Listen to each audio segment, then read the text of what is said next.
parents, students, particularly the graduating students of today's ceremony.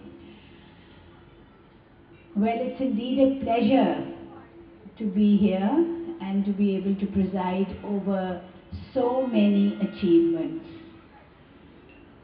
This is always one of the best days of my life when people invite me to come and preside over such ceremonies where we are celebrating the achievements of our students and our teachers. Congratulations, everybody. A special thank you to all the parents who have braved today's weather to come and be here to join us all in our happy moments. You do not know how much your children and their teachers value when you come here and share our moments of joy with us. Thank you very much indeed. I wanted to say so many things, but I think a lot of what I wanted to say has already been said by the students and by their teachers. Every time I'm asked to speak at one of these occasions, I keep turning a few thoughts in my mind during the ceremony because I'm not a good speech writer. I like to speak without a written speech. And every time I thought I had a speech ready, somebody came and said all the things I wanted to say. So I had to do another one. Now, having listened to everybody, I finally got what I want to say. And two things. Again, in these 30 years, nearly 30 years, in fact, I've been more than 40 years in education. I started as a teacher. I have learned some things, and I just wanted to share what I can share with you. The first thing that I have learned is that there is nobody in this world who does not have a strength. If somebody has a strength to get a gold medal in academic field, there is somebody who has a particular strength to be an artist out there, creating something really great. May have not been a gold medalist at the ONA level, but may one day turn out to be a very great artist. And this is without any disrespect to anybody today who's got a gold medal.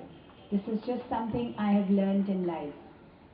The other thing I have learned in life, and by the way, when I was a student, I was a very good student and I think I was toppers in the world.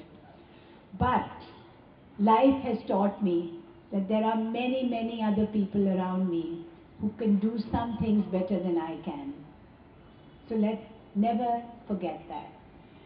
Secondly, how do you take failure? जब तक गिरोगे नहीं, तब तक गिर के उठोगे नहीं. So you have to fall if you have to rise. This is the key lesson of life. Every time you fall, you've got to get up and rise.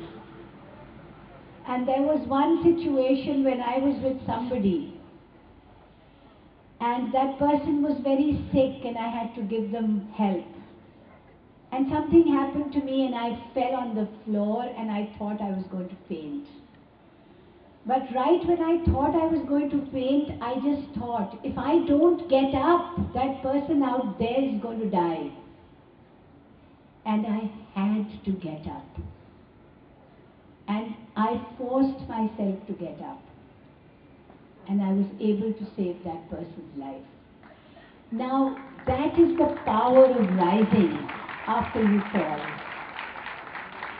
The third lesson in life is that you've got to choose a career for yourself, but based on three principles. Number one, what are you most passionate about? Number two, what are you good at? And number two, what is it that's going to drive your economic engine? Are you going to be earning enough through your passion and what you're good at?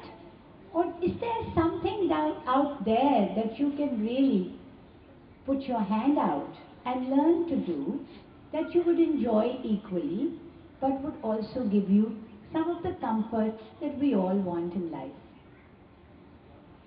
And finally, the power of support, collaboration, doing things together.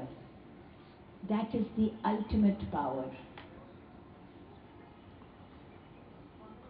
Let me tell you a story. A man thought he had ruined his business. His business, he was down in the doldrums. He had a lot of debt. One day he was standing under a tree when another man came up to him and said, "What's your problem?"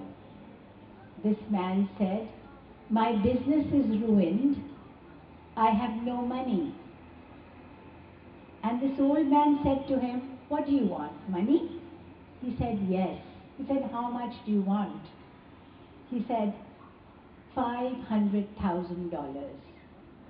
He took out his checkbook, gave him a check for $500,000. And the check was signed John D. Rockefeller. This man went back.